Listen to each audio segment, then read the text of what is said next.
right now, hope springs eternal. So no negativity today, right? Good morning, Boomer. How are you? Try to keep it positive today, will you please? I know that you're down on the Mets, but I will say this, that with the Yankees starting at 105 today over at the stadium, Anthony Volpe, everybody's going to be watching this kid. Local kid, great story, deserves to be here, earned every, earned all of it, I should say, as both Aaron Boone and Brian Cashman have said over the last, 10 days or so, that the kid has basically, I don't want to say shocked the world, but went out and did exactly what the people who know him expected him to do. Like, the people who know him know how great of a baseball player he is.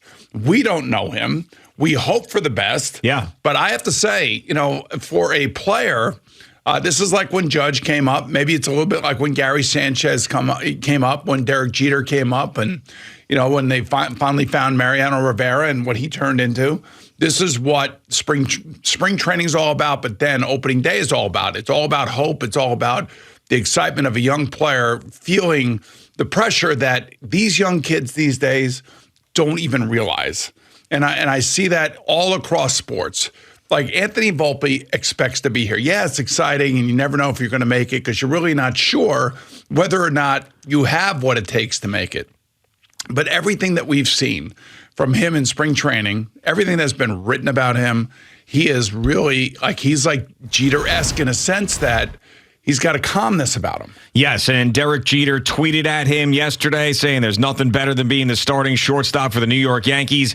And Brian Cashman really was banking on Anthony Volpe. I know part of it has to do with the money and not wanting to spend and go over the luxury tax, but they passed on a lot of options at shortstop over the last couple of years that they could have either traded for or they could have brought in on free agent deals. Manny Machado, Lindor, you had Carlos Correa, of course, and they stayed away from all of those options, and they bring in for a stopgap Isaiah kind of Falefa last year, hoping that Volpe would do this, and he did. Yeah. He took the job. But, of course, we need to see him now put together a big regular season. But this Yankee organization has been banking on this guy being the starting shortstop, and now's his time to prove it to him. Well, they need to develop their own players, and he just like Aaron Judge is one of their own players, So you want this kid to come out here and look. These kids don't even know pressure anymore. They really don't. I mean, I remember back when I was 22, 23 years old, starting in an NFL game, I about pooped myself. It's like, wow, I couldn't believe that I was actually out there, and looking at all those guys and thinking that, man, there are a lot of 30-year-olds, 33-year-olds out here ready to kick my ass. Yeah, I mean, at that point, that's a grown man right there. It's like this is a grown man league. You hear that all the time. Right. But, nowadays, when you take a look at just look at the kids across the board. I mean, R.J. Barrett and Emmanuel Quickley and Quentin Grimes. And then you take a look at in the hockey world and you look at Jack Hughes, and you look at Nico Hischier, you look at Filipino, just got a new contract, and Capo Caco. These kids all started like when they were 18 and 19 at the major level. Sure. In their sport, their respective sport. And it's so hard to fathom that. And you think about like LeBron and Kobe coming out of high school. Yeah, right, of course. It's ridiculous that these kids nowadays, especially nowadays more so than those days, because those were like one-offs, but these kids nowadays, they expect to be here. They expect to be the guy that, that they've always dreamed to be.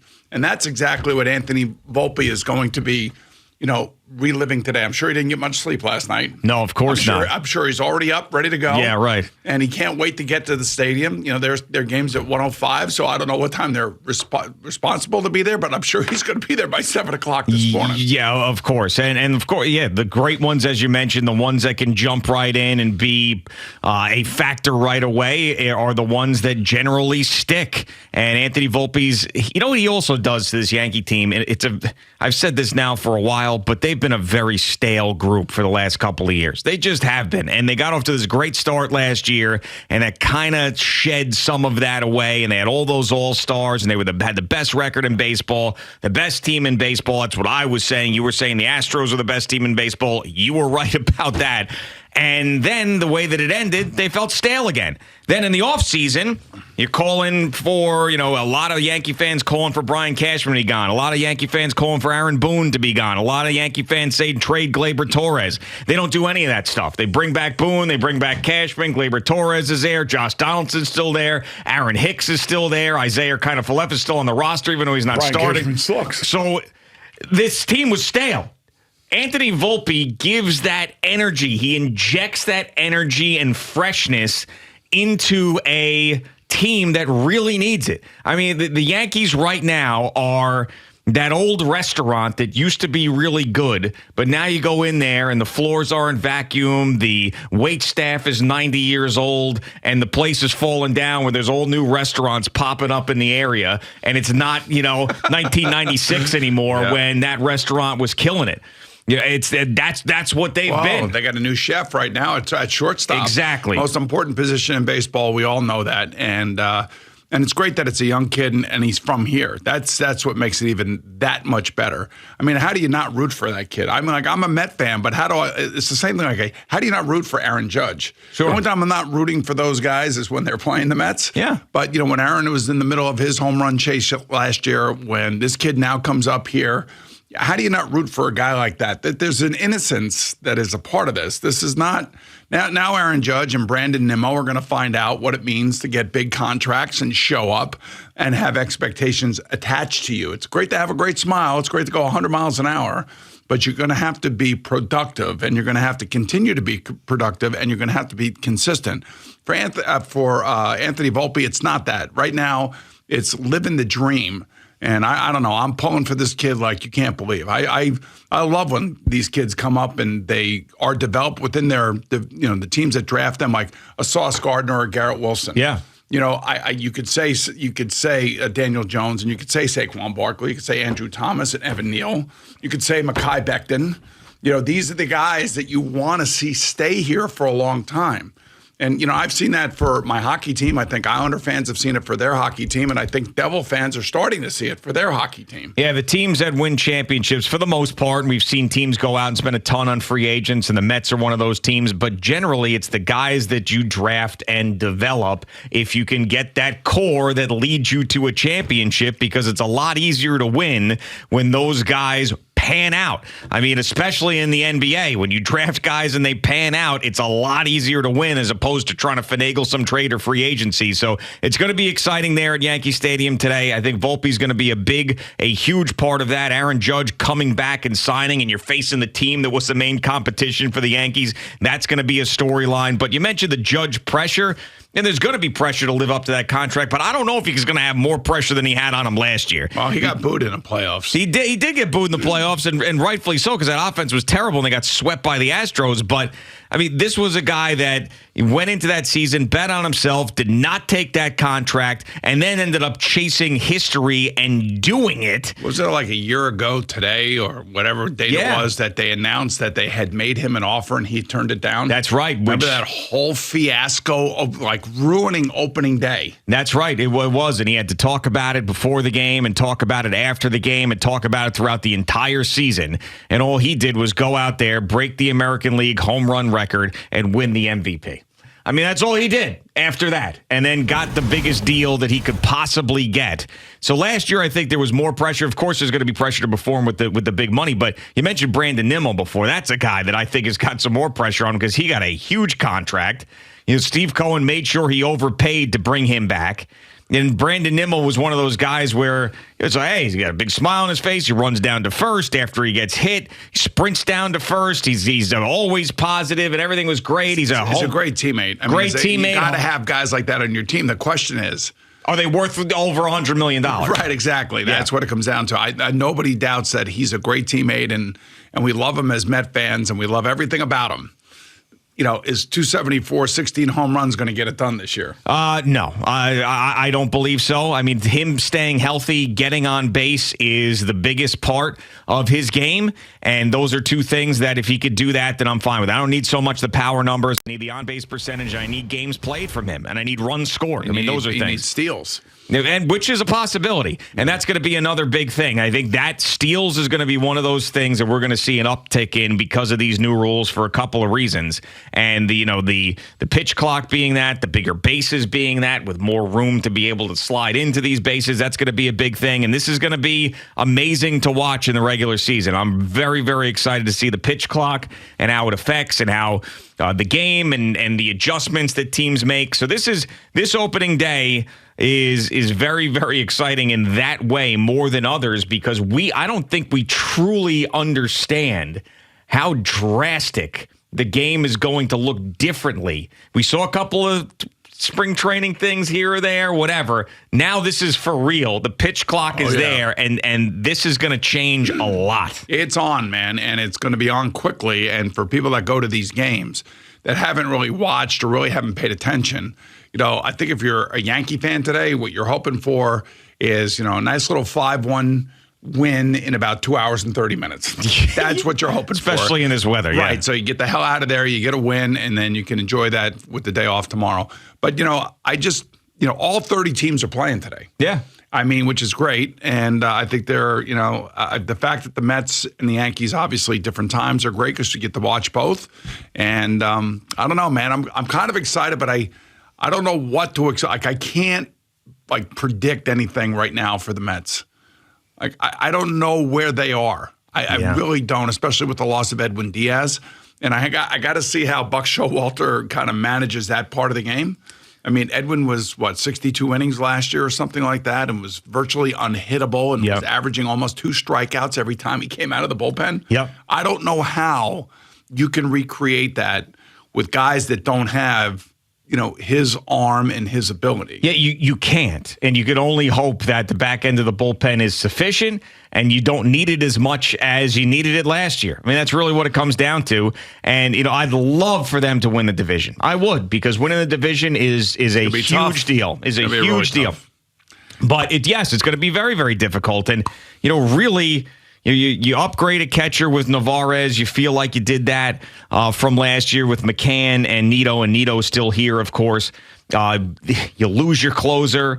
You swap DeGrom, who barely pitched last year, for Justin Verlander, who won a Cy Young, who did not have a great spring. And then outside of that, I mean, you're talking about the same team. And Kodai Senga's a big one, but it's not like you're going to see, we're talking about the influx of Volpe and the youth. You're not really seeing that with the Mets right now. They're keeping those guys back. Vientos, Beatty, and Alvarez are not a part of the team right now. At some point, they'll all be up here. Yeah. I mean, just the nature of the game, the injuries. Somebody's going to get off to a bad start. Somebody's going to get DFA'd. You watch. Somebody will. And there's a lot of pressure on the Mets because the owner has expectations. And, when you walk into your manager's office and you go, hey, you got a $353 million salary structure here.